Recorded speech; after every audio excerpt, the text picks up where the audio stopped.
प्रणाम। Anchor digital living आपके सामने है।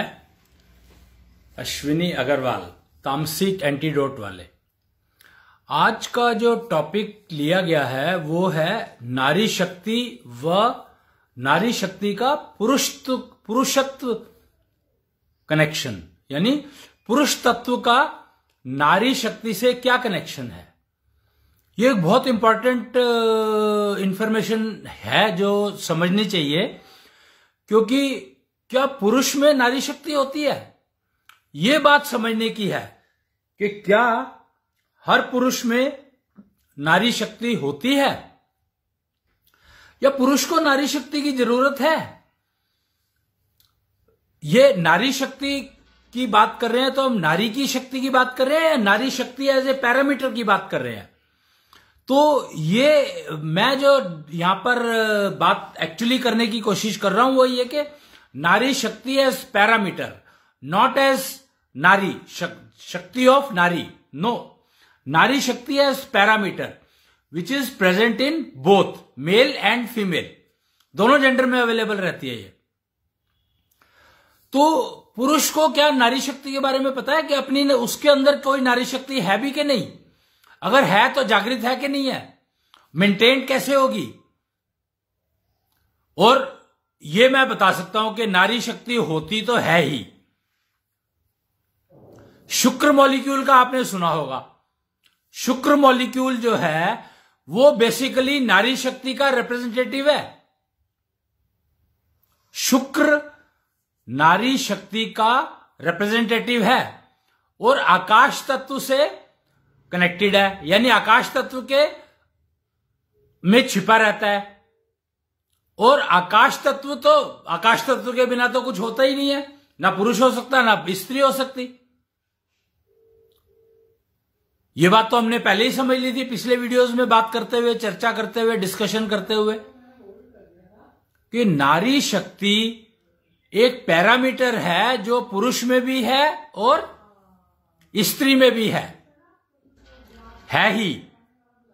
एक आपने भगवान जी का एक रूप सुना होगा, शंकर का एक रूप सुना होगा, अर्धनारीश्वर। इसका अभिप्राय क्या है, इसका मतलब क्या है, ये समझने की कोशिश करी कभी। अर्धनारीश्वर का मतलब है, एक्चुअली अगर मूर्ति देखेंगे तो मूर्ति में दिखाया जाता है आधी नारी है, आधा पुरुष है। पर आधा आधा ही क्यों? आधा आधा का मतलब क्या है?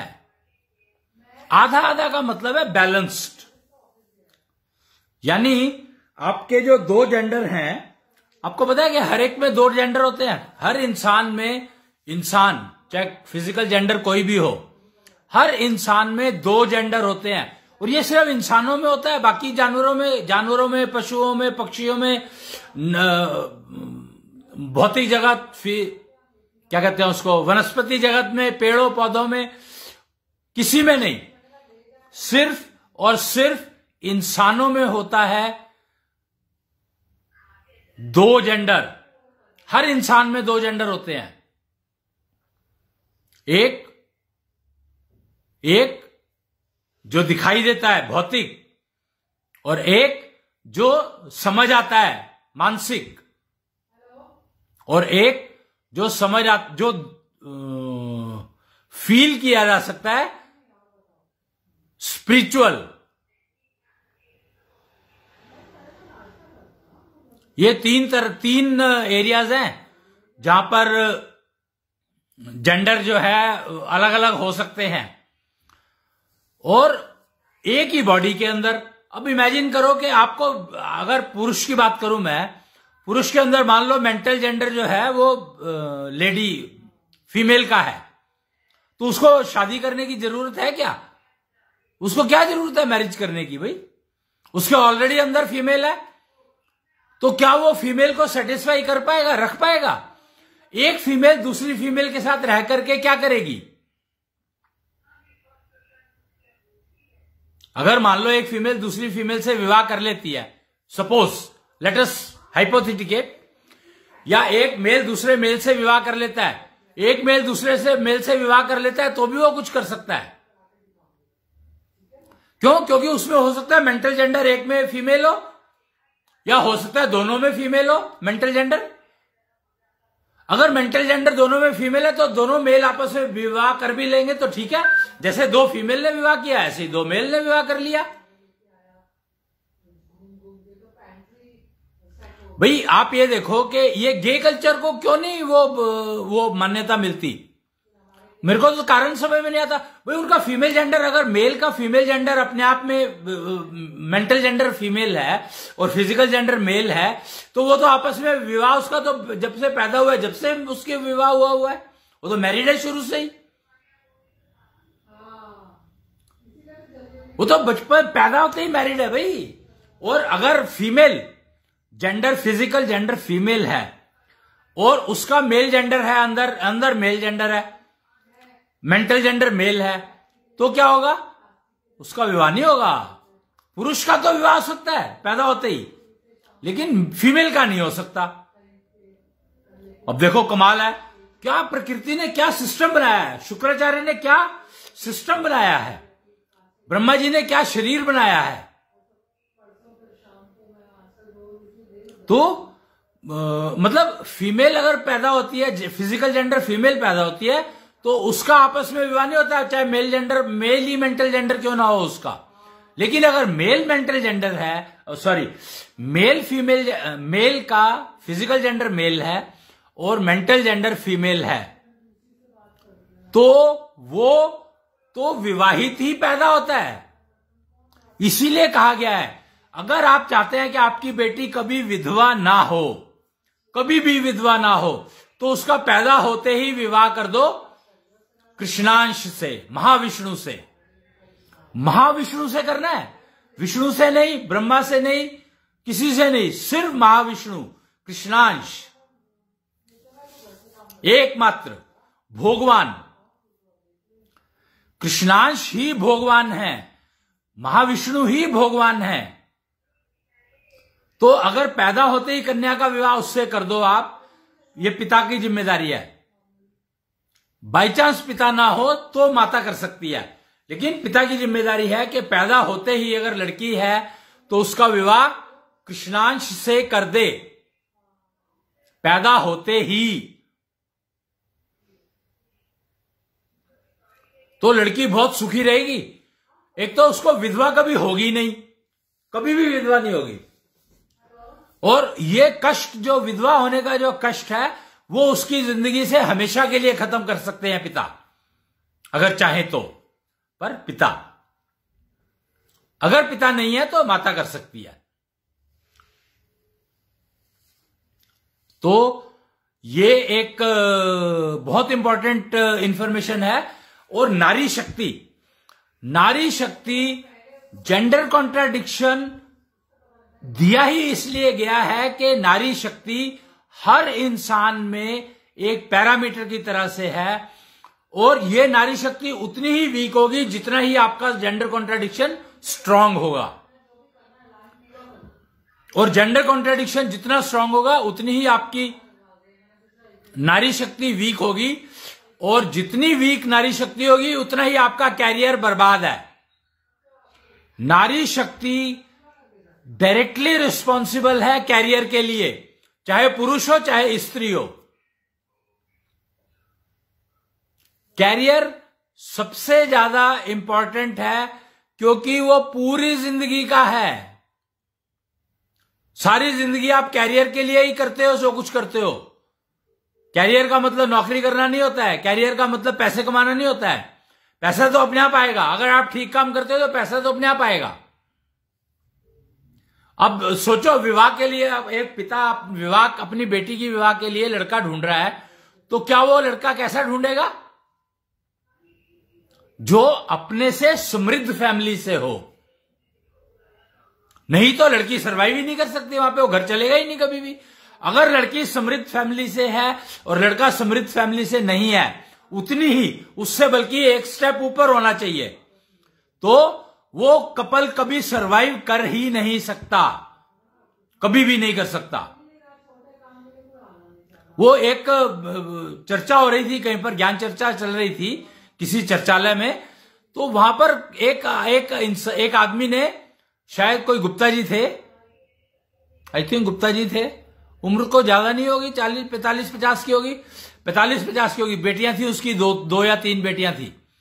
उन्होंने कहा देखो मैं कितनी मेरी किस्मत अच्छी है कि बेटा अगर मुझे मिलता तो वो मेरे कंट्रोल में नहीं था, मैं उसको कुछ सिखा नहीं सकता था, वो मेरे से कुछ सीखेगा नहीं सीखेगा पता नहीं, पर बेटी अगर मेरे पास बेटी है तो दामाद मैं खोज करके खरीदूंगा शब्द उसने कहा, यह बात कि दामाद मैं खरीदूंगा। इसका मतलब क्या हुआ? दामाद खरीदने का मतलब क्या है? आप जब भी कोई चीज खरीदने जाते हो तो क्या आप घटिया चीज खरीदोगे? और अपनी बेटी के लिए तो सवाल ही नहीं उठता, आप बेस्ट खरीदोगे। और लड़कियां मूर्ख बन गई, लव मैरिज के चक्कर में पड़ के उन्होंने अपना नुकसान कर लिया कि पिता तो इतना बढ़िया दामाद खरीद के दे सकता है मेरे को, और मैंने क्या चुन लिया, सारी जिंदगी रोती रहती है। आज की जो डाइवोर्सेस इतने बड़े हैं उसका मूल कारण ही है लव मैरिजेस। क्यों? क्योंकि पिता कहता है कि मैं जब कोई चीज, अगर आप, ये एक नॉर्मल सी बात है कि अगर आप कोई चीज खरीदने जाओगे तो क्या आप कबाड़ खरीदोगे, कूड़ा खरीदोगे? जब भी खरीदोगे तो कोई ऐसी चीज खरीदोगे जो काम की हो, वर्थ हो, और उसकी पहचान करोगे कि इतने वर्थ की है ये, और उसको पैसे देकर के खरीदोगे। तो मुझे बहुत ही अच्छा लगा ये स्टेटमेंट। मैं एंकर हूं और मुझे लगा कि ये बात तो सबके साथ शेयर होनी चाहिए कि कितनी इंपॉर्टेंट बात यह है कि आप दामाद खरीदोगे का कॉन्सेप्ट रखोगे तो आपको समझ में आएगा कि आप अपनी बेटी के लिए क्या ले रहे हो। लड़की अगर ये सोचे कि मेरे को अपना पति खरीदना है तो वो बेस्ट खरीदेगी, और अगर वो मूर्खता में पड़ गई तो फिर तो भगवान ही मालिक है उसका, भगवान भी मालिक नहीं होगा। क्योंकि कहते हैं कि भगवान भी डिजर्विंग को देता है, ऐसे नहीं दे देता किसी को भी कुछ भी। भगवान हमेशा रक्षा करता है, भगवान हमेशा देता है, पर डिजर्विंग होना जरूरी है। मान लो मैं डिजर्व करता हूं कि मेरे को मोटरसाइकिल मिले, पर भगवान कहते हैं नहीं मिलेगी, कार मिलेगी तुम्हें। क्यों? क्योंकि तुम अपनी योग्यता बढ़ाओ। मोटरसाइकिल लोगे तो चोट खा सकते हो, कार लोगे तो चोट खाने के चांसेस कम हो जाएंगे। पर लोग कार खरीदने के बाद मोटरसाइकिल खरीद लेते हैं। इसका मतलब क्या हुआ कि वो अपनी किस्मत को, जो कि ऊपर वाले ने इतनी बढ़िया दिया, उसको ही फोड़ने में लगे हैं। ये तो कमाल है, ये तो कमाल है कि हम लोग अपनी किस्मत को अपने आप ही फोड़ने में लगे रहते हैं, जबकि ऊपर वाला हमेशा डिजर्विंग को देता है, जो देता है डिजर्विंग को। पर हम अपनी मर्जी से तो कुछ भी खरीद ही सकते हैं। इसीलिए उस पिता की बात जो उसने कही मेरे को, जिसके 2 या 3 बेटियां थी और उसको विवाह करने के लिए उसने ये स्टेटमेंट कही कि मैं खरीदूंगा, दामाद खरीदूंगा, क्योंकि बेटे का मैं कुछ नहीं कर सकता, बेटा तो अपनी मर्जी से चलेगा ही। उसको मैं डायरेक्शन दे पाऊंगा नहीं दे पाऊंगा मुझे नहीं पता, लेकिन दामाद मैं देखभाल करके खरीदूंगा, सोच समझकर। जो कुंडली मिलाते हैं, पिता मिलाएगा तो कुंडली मिलाएगा। कुंडली में चाहे वो देखने वाले के, वो गलती कहां पर करते हैं, वो उस प्राणी को नहीं ढूंढ पाते, उस ज्योतिषी को नहीं ढूंढ पाते जो कि कुंडली मिला सकता है। कुंडली हर कोई मिला सकता है, लेकिन ठीक कुंडली मिलाना बहुत मुश्किल काम है और हर कोई नहीं कर सकता इस बात को। और लोगों ने चंद हजार, 11,000 15,000 रुपए बचाने के चक्कर में अपनी बेटियों का सत्यानाश कर दिया, अपने बेटों का बेड़ा गर्क कर दिया। ऐशो कुंडली अगर आप मिलाओगे तो आपके बच्चों के विवाह में कभी भी कष्ट आ नहीं सकता, गारंटी है इस बात की, पक्की बात है ये। पर ऐशो कुंडली होनी चाहिए, ऐशो कुंडली मिलान करना है। महंगी है पर वर्थ है। आप शादियों में 20 लाख रुपए खर्च देते हो, कुंडली मिलाने के लिए 1 लाख रुपया नहीं खर्चना चाहते, जबकि अगर आप 1 लाख की कुंडली मिला लोगे तो आपको 20 लाख खर्चने की जरूरत नहीं पड़ेगी। वो कहते हैं कि किस्मत आपको 2000 देने को तैयार है, पर आप 200 रुपए लूट करके गुजारा चला लेते हो। इमेजिन मैं क्या कह रहा हूं कि आज की तारीख में किस्मत आपको 2 लाख रुपए देने को तैयार है, लेकिन आप लूटने के चक्कर में 200 रुपए में काम चलाते हो। समस्या आपकी है। आपको लगता है कि लूटना आसान है, 200 ही सही, कईयों को लूट लूंगा, पर किस्मत तो आपको 2 लाख देना चाहती है। ऐसा पैसा नहीं कमाना जो कर दे बर्बाद समझ लो, ऐसा पैसा नहीं कमाना जो कर दे बीमार समझ लो। तो अब पैसे की पहचान होगी कैसे भैया, जब तुम्हारी नारी शक्ति 0 है। नारियों में ये शक्ति होती है पहचान करने की, नारी शक्ति देती है आपको ये पहचान, आपकी 6th सेंस, आपकी इंट्यूशन कैपेबिलिटी, आपकी जो mental working, totally dependent on नारी शक्ति। और नारी शक्ति आपको पता ही नहीं है कि आपके पास नारी शक्ति भी है। पुरुष को तो पता ही नहीं है कि उसके पास नारी शक्ति भी है, और नारी शक्ति वीक होती जा रही है दिन पे दिन। मतलब इमेजिन कि एक पुरुष जिसके अंदर मेंटल जेंडर नारी है, और एक महिला जिसके अंदर मेंटल जेंडर नारी है, तो 2 नारियां आपस में कैसे रहेंगी आप सोच के देखो। कैन यू इमेजिन कि 2 नारियां एक साथ रहती है तो समाज आगे चलेगा क्या?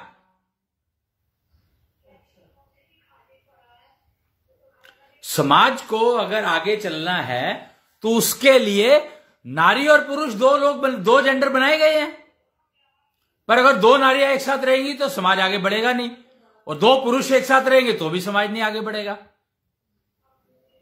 तो क्या हम समाज के प्रति हमारी कोई जिम्मेदारी है कि नहीं है? मेरे ख्याल तो नहीं है। हमें लेना वही लूट की बात कि भगवान तो आपको कहते हैं कि भगवान की तरफ चलो, भगवान पूजा करते हैं भगवान की, पर भगवान के बारे में पता ही कुछ नहीं है। अर्धनारीश्वर को समझो। कलयुग चल रहा है, कलयुग में भी अगर आप अर्धनारीश्वर को नहीं समझ पाए तो समझो कि आपकी कितनी फूटी होगी, बताने के बावजूद भी। तो कैरियर तो कैसे चलेगा भाई कैरियर आपका? मेरे को समझ में नहीं आता कि बिना नारी शक्ति के तो कैरियर चल ही नहीं सकता। और कैरियर तो जब आप पैदा होते हो उस 3 साल 2-3 साल 9 महीने पेट में और 2 साल बाहर, तीसरे साल से तो आपका कैरियर शुरू हो जाता है और मरने तक रहता है, और आप फाइनेंशियल फ्रीडम ढूंढ रहे हो। मतलब आई एम सरप्राइज कि आप फाइनेंशियल फ्रीडम ढूंढ रहे हो, जबकि आपको कैरियर तो आपके साथ रहेगा ही। तो फाइनेंशियल फ्रीडम तो आपको परमानेंट मिली हुई है। जब 3 साल के हो तभी से आपको फाइनेंशियल फ्रीडम मिली हुई है, पर आपको पता ही नहीं लगा तो आप लूटने के चक्कर में लग गए। लूटोगे 200 रुपए, किस्मत देगी 2 लाख रुपए, मर्जी आपकी, आपको क्या चुनना है। और ये हर एक के लिए वैलिड है, हर इंसान के लिए, प्रोवाइडेड उसकी नारी शक्ति विकसित हो, डेवलप्ड हो, उसको समझ तो आए कि भैया आगे 2 लाख रुपए पड़े हैं, मैं ये 200 रुपए क्यों लूट रहा हूं, जबकि 2 लाख रुपए मेरे को ईमानदारी के मिल रहे हैं। मतलब इमेजिन के पैसे की पहचान नहीं रही, जो कि बिना नारी शक्ति के आ नहीं सकती। तो इस शब्द को समझो, शब्द है ये, शब्द के नारी क्या, ऐसा पैसा नहीं कमाना जो कर दे बीमार समझ लो, ऐसा पैसा नहीं कमाना जो कर दे घर बर्बाद समझ लो। यहां पर घर अपने शरीर को कहा गया है, क्योंकि अगर आपका मेंटल जेंडर अगर नारी है और फिजिकल जेंडर पुरुष है तो आप तो पूरे अपने आप में घर हो गए। पर आप मकान रह गए, घर नहीं बने, घरौंदा नहीं बने। घरौंदा बने बिना विवाह करोगे तो नुकसान होगा। पहले घरौंदा बनो, अपने शरीर को तो घरौंदा बनाओ। घरौंदा का मतलब नहीं पता कि घरौंदा क्या होता है, फिर निश्चल घरौंदा कहां से बनाओगे। घरौंदा का मतलब है कि आपकी नारी शक्ति पूरी जागृत है। पुरुष की बात कर रहा हूं मैं। ये सारी बातें पुरुष के रिस्पेक्ट में हो रही हैं। पुरुष तत्व तो अपना नारी शक्ति को जागरण करो और एटलीस्ट पता तो करो कि तुम्हारे अंदर नारी शक्ति की पोजीशन क्या है। उसको समझो तो सही। वो आपको पैसे की पहचान कराएगी, आपको कैरियर की पहचान कराएगी, आपकी जिंदगी से फेलियर। नारी शक्ति एक ऐसा पैरामीटर है जो आपकी जिंदगी से फेलियर नाम का शब्द निकाल करके बाहर फेंक सकती है। सिर्फ नारी शक्ति और कुछ नहीं।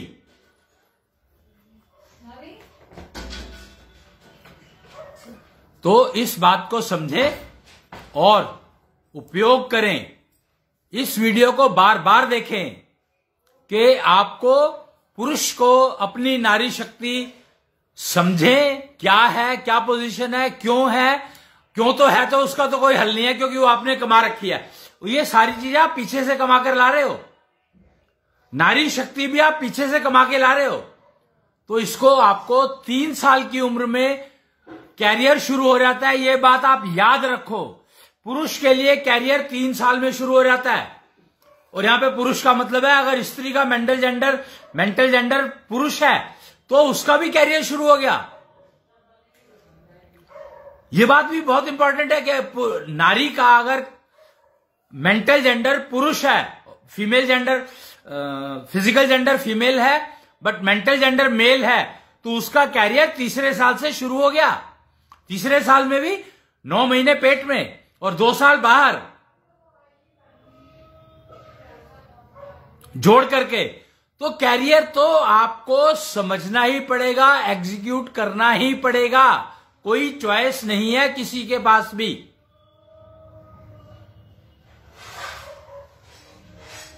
तो आज जो बहुत इंपॉर्टेंट इंफॉर्मेशन शेयर करनी थी मुझे, वो ये कि पुरुष तत्व को नारी शक्ति से ही जागृत रखा जा सकता है।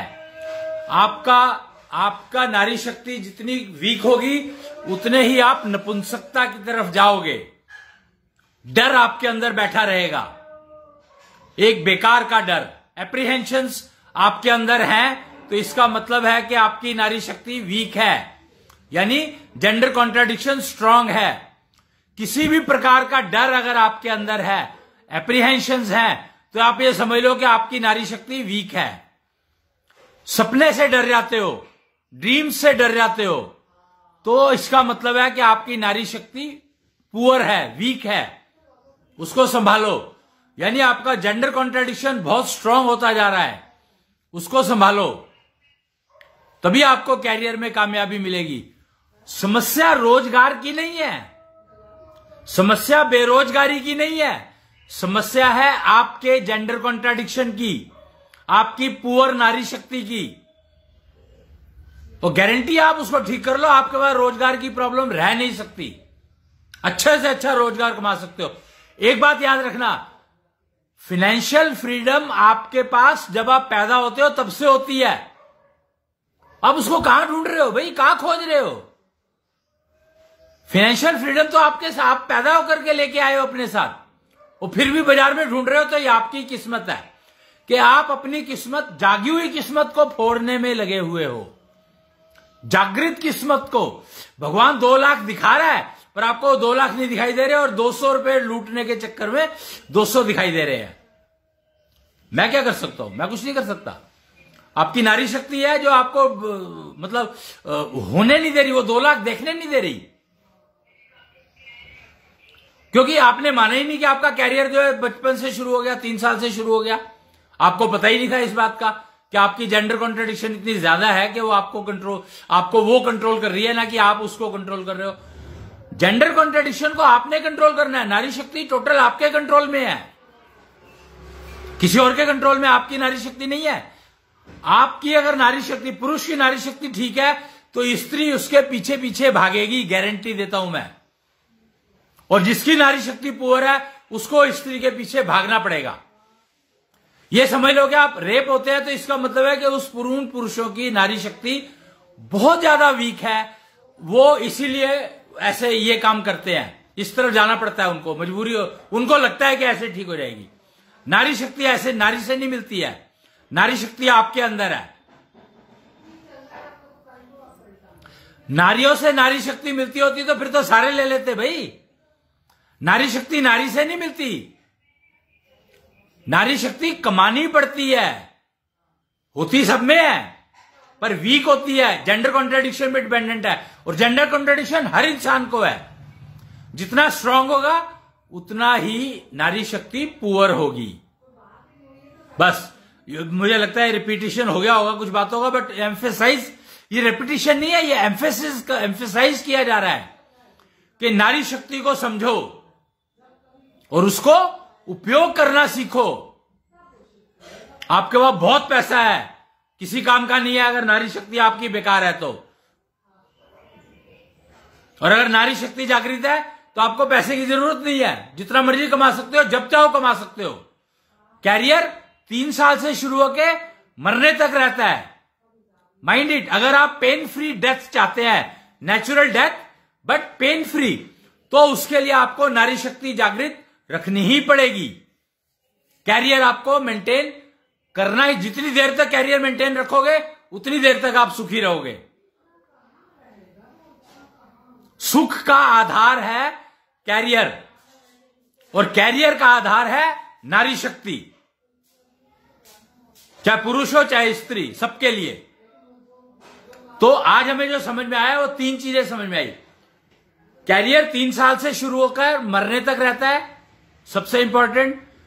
कैरियर का आधार है नारी शक्ति और नारी शक्ति का आधार है, नहीं, कैरियर का आधार है नारी शक्ति।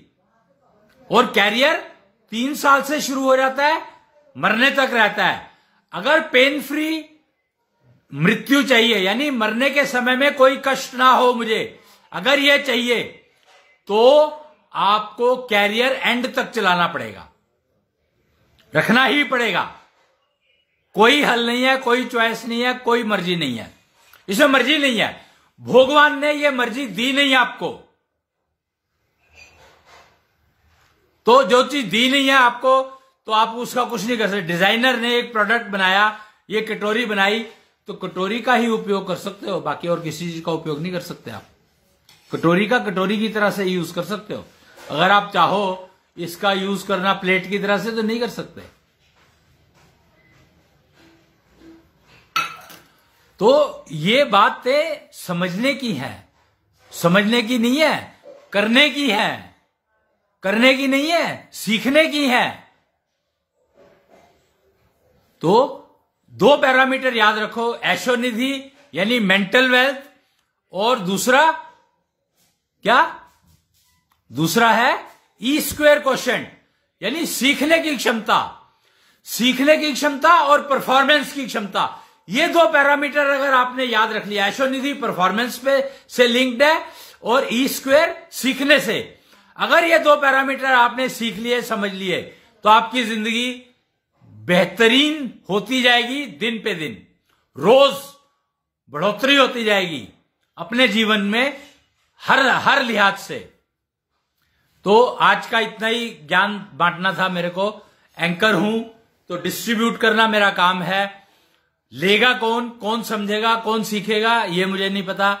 मेरा काम तो बांटना है, मैंने ब्रह्मांड में बांट दिया। अब इसके ऊपर डिस्कशन करो, चर्चा करो, जो भी करो, डिबेट करो और समझो इसको। कोई डाउट हो तो मेरे से पूछ सकते हैं। तब तक के लिए प्रणाम।